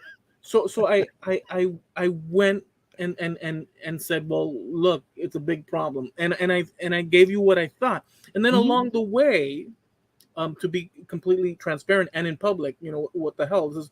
Along the way, I was trying to work with that puzzle. I even brought in where we created, or Mhm. was this just some Right. sort of basically the is it Big Bang or is it or is it creation? Like the whole thing that has no answer, but it leads to that. So I brought all that stuff in and we talked, but then inevitably we got to the same problem we always get to, which is the fact that you know functionality.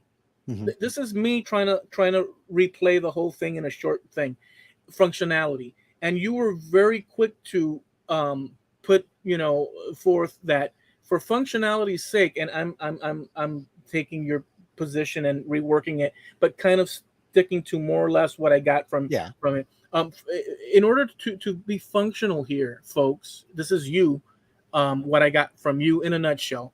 In order to be functional here, folks, we have to be practical as well, Yeah. because we started getting into these things, and so I said, "Oh boy," because you then went and used the key phrase, which I'm never quite sufficiently satisfied within the context of a conversation. If we were out and about, I'm not going to tell you.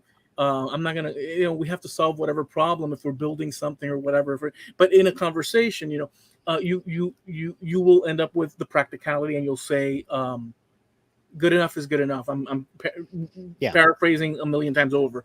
Um, and then I said, well, crap. Here's his good enough again, but it's not quite sufficient for me.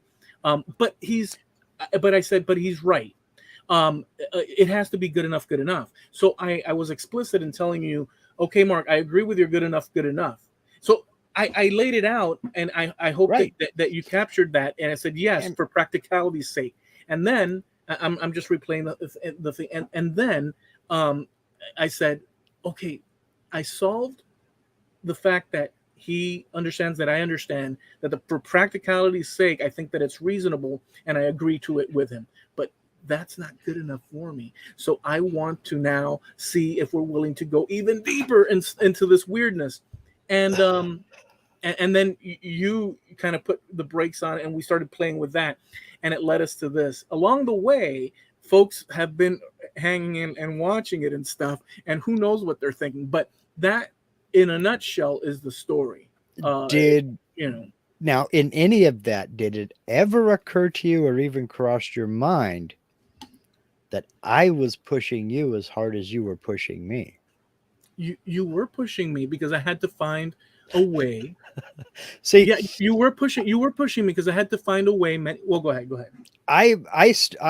I brought up the story, yes, but I wanted your opinion. So Yeah, how am I going to get upset, testy, or anything over your opinion? It's your opinion. yeah, I you mean, are right. so kind of to Les's point about, does this have a point? Yeah, it has a point, and that was to get his opinion on a story that I found interesting. But then we delved into other things. It's not about right or wrong. It's No, never been about who's right or it, who's it wrong. can't be. It can't be about right or wrong because we don't have. There's no way for us to um, And confirm any of these things. exactly. And especially opinion. Yeah, we can't confirm none of this Yeah, stuff. well, but opinions can't be right or wrong. I can disagree with your opinion. I can think that you're misinformed, or I can think that you don't have all the information, but it's your opinion Which I and don't. Which it's none of us do. correct. To me, you can't, to me, your opinion can't be wrong. Well, let me answer this. You were So, you yes, you pushed me a lot, and that's mhm, why I kept going. because Because I wanted to see where you would go with it. That's how exactly why. so yeah but you did have moments there where like I tried to make the examples and you weren't copying the freaking plan that I was laying out. I You was just pushing.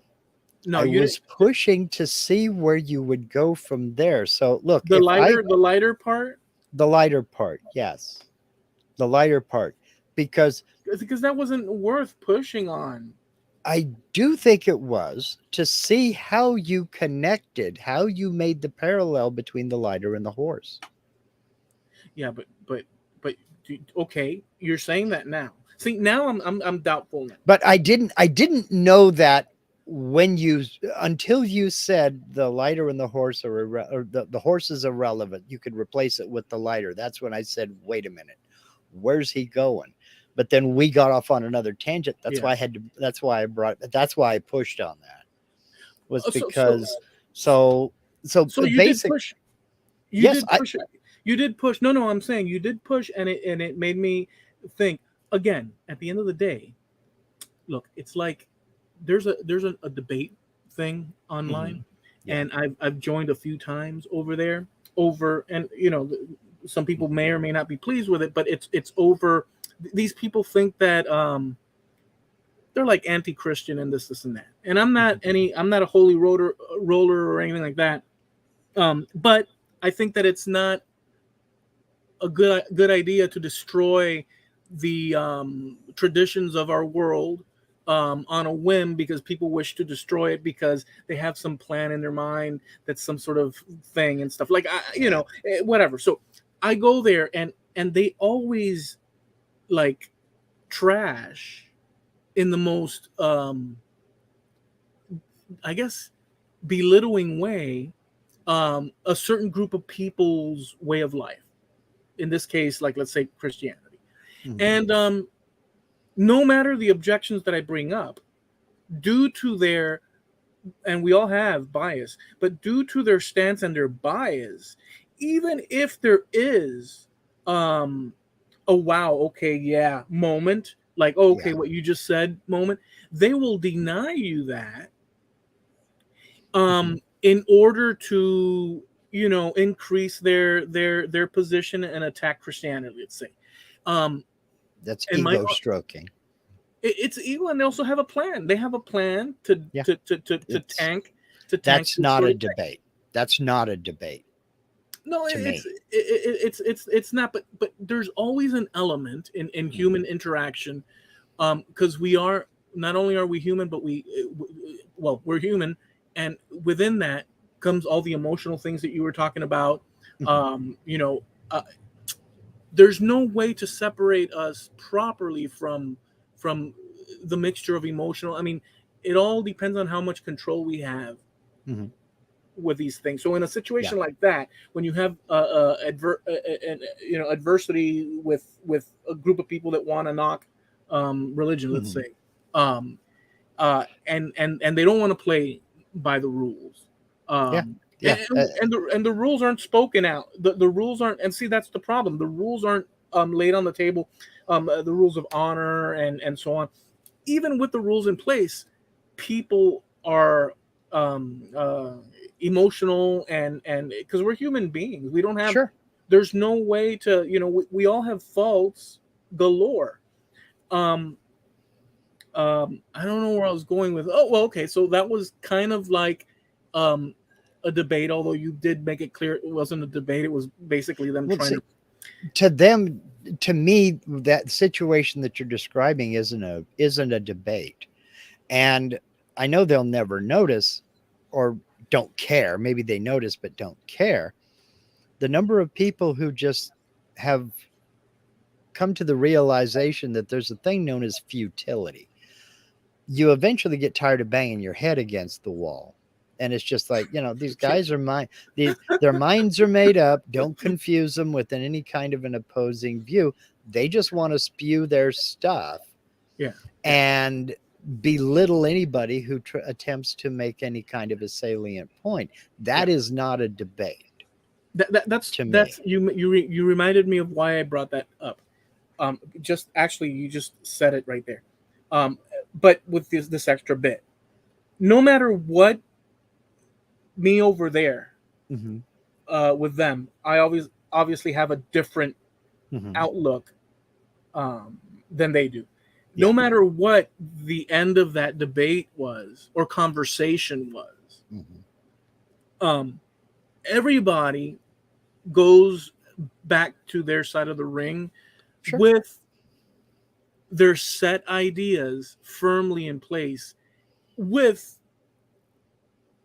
any strong arguments or strong points from the opposite side being disregarded as much as possible, in order to cement their concept of everything. And I brought that up to them. I said, no matter what you say, people out there are going to continue to believe in the things that you are against them believing, because Yeah. everybody's an individual, and it doesn't require humans don't it doesn't have something doesn't have to be reasonable for people to accept it.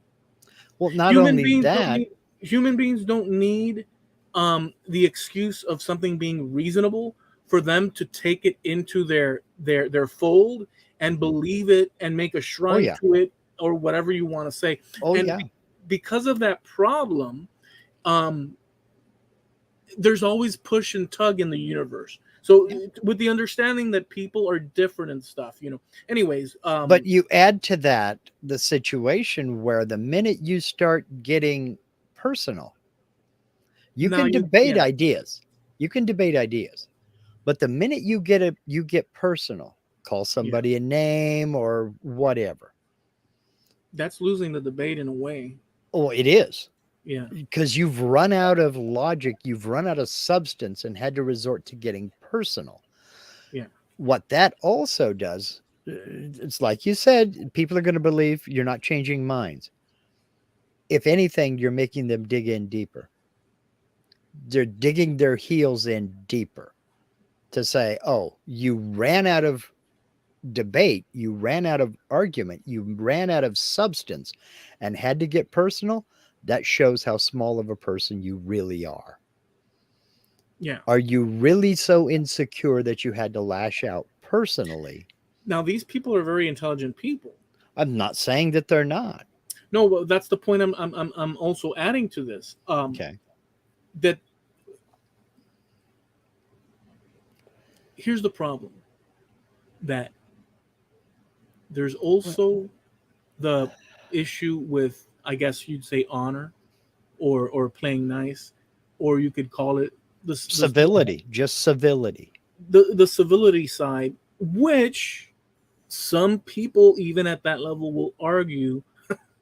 This is the problem. It goes to uh, from the from out there down to you. Mhm. Some people will say, "Well, no, it's just our reasoning as human beings that everything in the world is a problem when Mhm. it comes to the big questions, and there's no way to answer." There's people that have built giant like museum arcs in order Mhm. to confirm the arc story of the Yeah, and or yeah the arc story, and so this world, it, it's good to have conversations. It's good to be sure. civil and honorable within the conversation, where also human beings. Well, And so something like what we did here today with your question, it is a good exercise.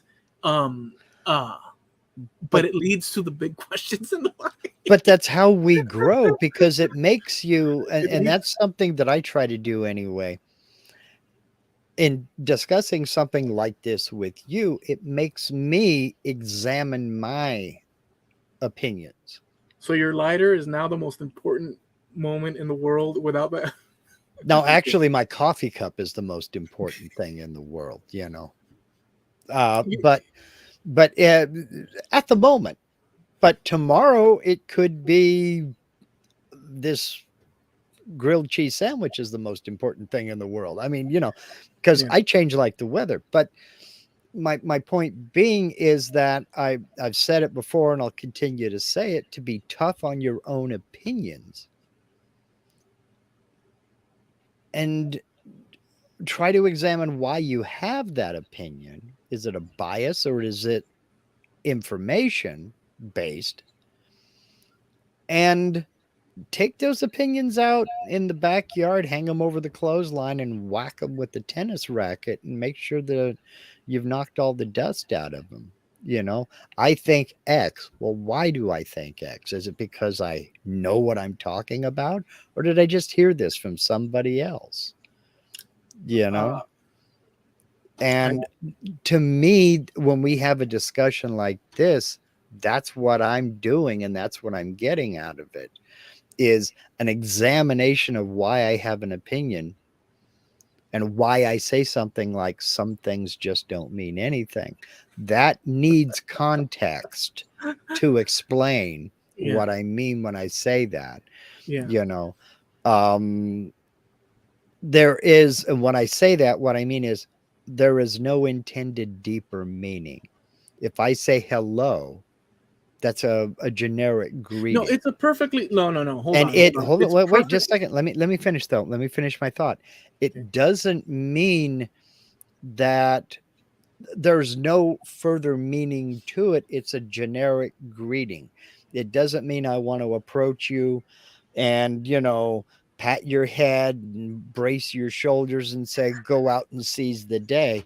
Yeah. It's acknowledging that you're there. And I say, you know, Look, it's a perfectly. Don't get me wrong. It's a mm-hmm, perfectly reasonable, mm-hmm, solid, mm-hmm, reasonable by any measure mm-hmm, thing to say. mm-hmm. Now, but let me finish my thing here. If I say hello, there's no meaning there other than an acknowledgement of your presence No, and but hello. I mean in the context of this conversation of you Right. saying, at which point But does if something like a lighter require much more to delve into? You know and what I'm saying? that's That's yes, reasonable. and that's where I'm That's human. going. That's where I'm going with my next statement. Now, if I say hello, that has a deeper meaning. There's another meaning there. It's not just a greeting. Oh, hello. But in the context of That has another meaning. But okay, okay, hello. but just for the sake of the within the world Mhm. that you constructed in this conversation on your side, Right. to take me there and then do the the some things just don't have the like Yeah. it is a cutoff. At least Hmm. I perceive it as such. It's like okay, we've did all that and then boom, but some things, well, you know what are so I'll give you an example. And by the way, I don't um I guess I agreed with you even at the beginning that it was Hmm. perfectly reasonable. I've done so Right. all along the way, Yes. but Yes. in the context of so you could do that, but in the context of the conversation, for you to say it at that point, it's like okay, and that's it. I'll give you an example of equivalent. You're not going to like this necessarily, but I think it's funny as hell. Go ahead. Go Um, ahead. I used to work at the cabinet shop, and one day, and the guy was really tough cabinet shop, guy. And one day I was eyeing the dovetail jig, and I Uh-huh. was really looking at his stuff. And he walks in, he sets down his stuff, and I see you've been looking at the dovetail because I got the job because I really wanted to go and get very specific with the woodworking and like really do some cool stuff. And Yeah, I see you're looking at the dovetail jig there. I haven't brought that out in quite a while and stuff. And I said, "Oh no, yeah, I'm looking at it." He says, "Yeah, you know what? Maybe we'll start using that again because he knew it was there for the To learning of the learn. set. Yeah. Maybe we'll bring that out again and start making cabinets and drawers with that and stuff." And I'm like, "Oh, okay, cool and stuff." Cool. And he Yep. takes a little walk. Gives it a little moment, and then he turns around and says, "You know what? On second thought, we're not gonna do none of that. We're gonna keep doing just like we always have done." And so he was That's just an asshole. I'm sorry. There, I said it. I said it, and I'm glad. so. But wasn't that like? But Yes. I'm not trying to associate. But but you gave me a cutoff point with that. What It's your what statement. what he did was he handed an ice cream cone to the kid, Yeah. and then went Yeah. to turn around and walk away, and then slapped it out of his hand. 100%. And I'm not trying to say. So the point is that once you in the realm of this conversation, when you use that cutoff point, like you did, it's see now you connected, but it's a cutoff point. You know what I'm saying? It's like Right. okay, Eloy, but at the end of the day, so I agree with your point from the Yeah. beginning. Yeah. We can't over except in a situation like this that we're playing around. Sure. But we I agree with your point. I think it's the most Yeah. practical and reasonable. There's no way I'm going to sit staring at the toilet paper, in the John and saying, "Before I wipe, let me ponder." You know what I'm saying? It's not, So I agree with you. Jim Dockrell posed a very similar question. The real question is, if you blow your nose with a piece of toilet paper, does it consider itself lucky? Given the other uses for toilet paper, it may very well. Oh boy, Yes, yeah, that may be the lucky square.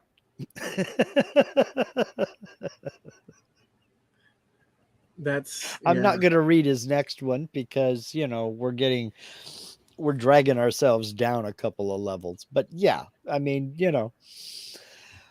well, we've been almost 2 hours. You think it's time to Yeah. land the plane, or you want to continue on? No, I think that See, I don't know how the audience views a discussion like this. well they've been You know, hanging, so some of them have been, but we've gone up and down as far as viewer count is concerned, and that's great. We're not for everybody. I genuinely enjoy this kind of discussion on occasion. I don't want to make a steady diet of it because it is intellectually taxing. And I think we both need to take a nap now. But I genuinely enjoy this type of conversation, which is why I bring up some things like this. Like I brought up good luck versus bad luck one time and a couple of other things.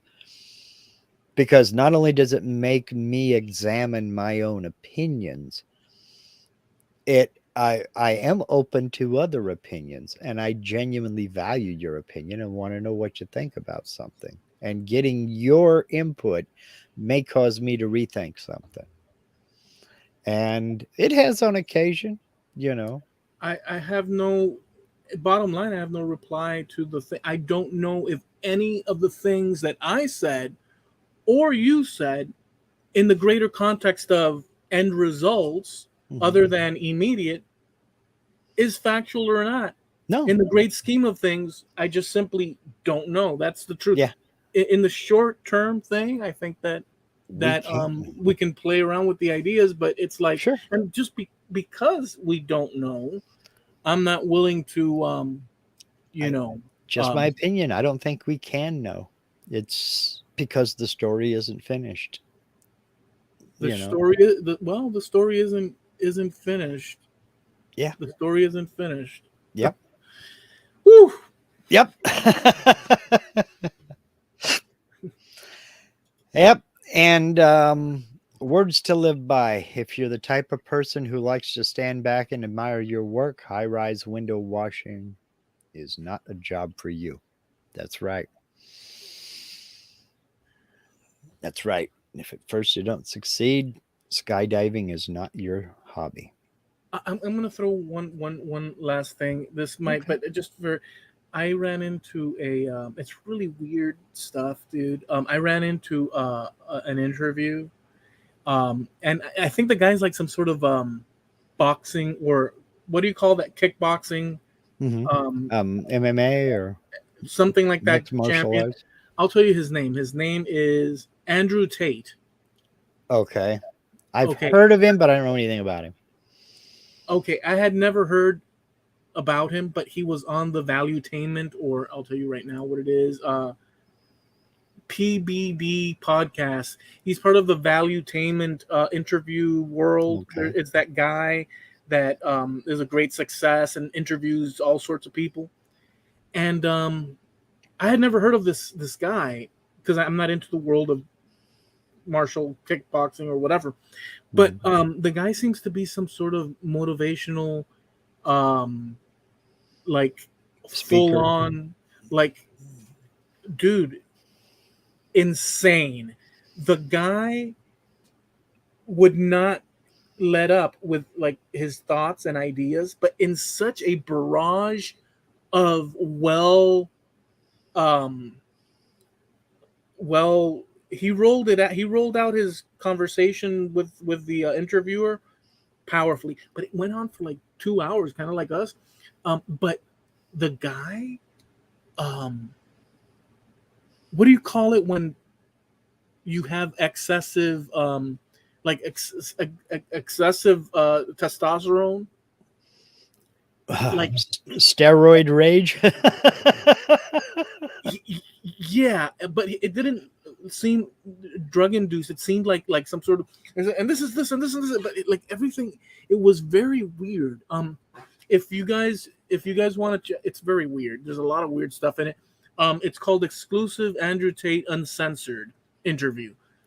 So if you want to see, it's I very weird, but it's interesting. But it's I've weird. I've heard the name floated around a couple of times. Well, no, I haven't heard it. I've read the name floating around online, but I Yeah, haven't paid any attention to it. I mean, I know that there's a person out there with that name, but I'm much like yourself. I'm not into MMA or any of that other stuff. yeah. Boxing or ultimate UFC. I couldn't think of the other one. I'm not into any of that. I don't follow any of that stuff, and just fine. Go ahead, play. Just But he enjoy was like a yourself. motivational, but like his okay, so in his little thing, and well, it's a long thing.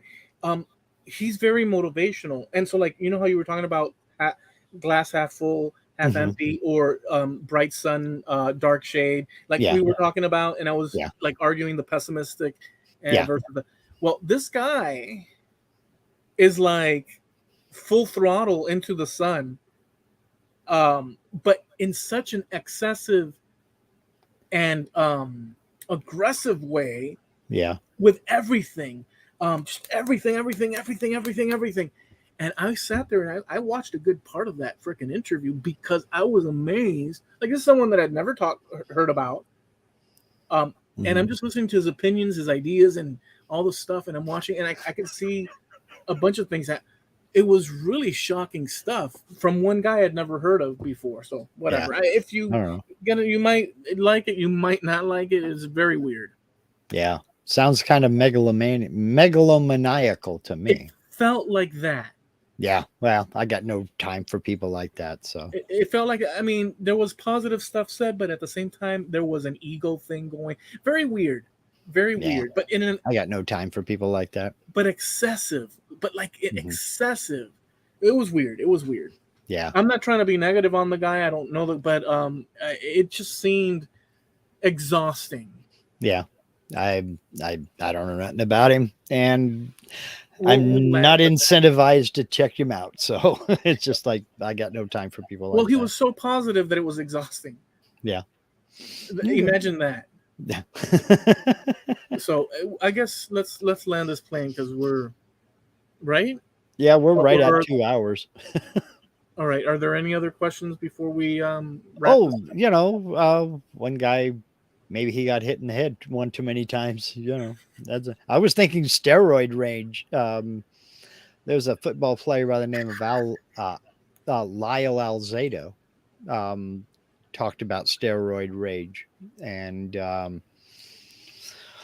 man, having dreams about ripping people's heads off on the football field and stuff like that. The steroids finally killed him, but he discovered the error of his ways after it was way too late, and died at a young age. But went on a personal campaign that lasted only a few months against steroid use for athletes, and it killed him.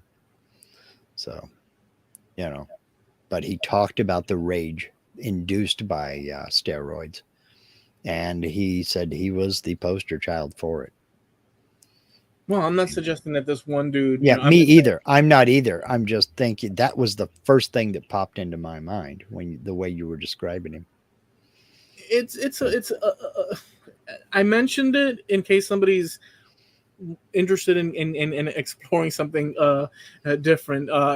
It's okay. It was a thing. Okay, let's land this plane. Listen, folks, we're not gonna drag this one on. We're gonna say good night to you all. This is a Trampled Underfoot podcast show. Check out our past videos, actually audio, over on our website, trampledunderfootpodcast.com. Press that Wayback Machine button if you want to check. You can download those. They can download them, right? Yeah, they can download them. Yeah, you can download them.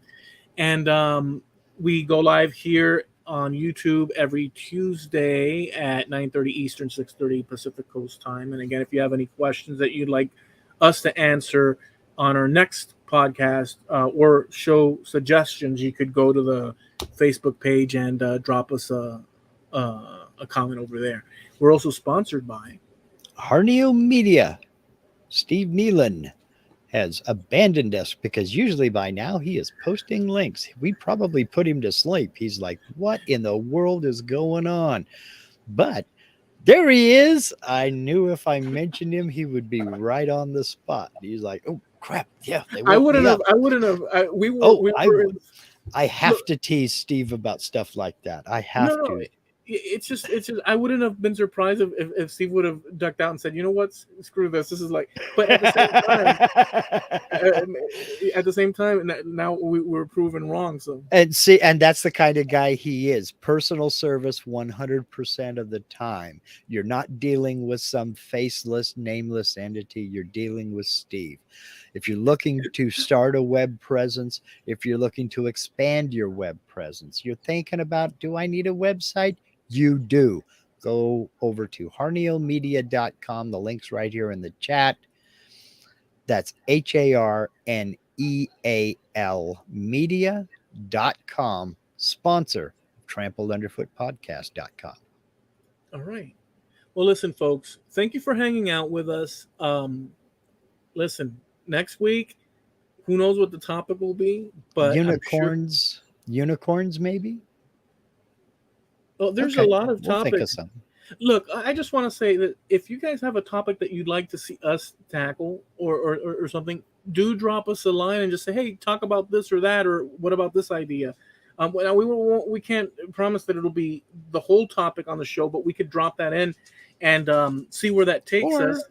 Or we'll invite you on with us and you can introduce the topic. Yeah, you could do either or. We're open to that, and we thank you guys. We wish you guys a great week. So enjoy yourselves and be safe, and we'll catch you next time. Have a good one. See you.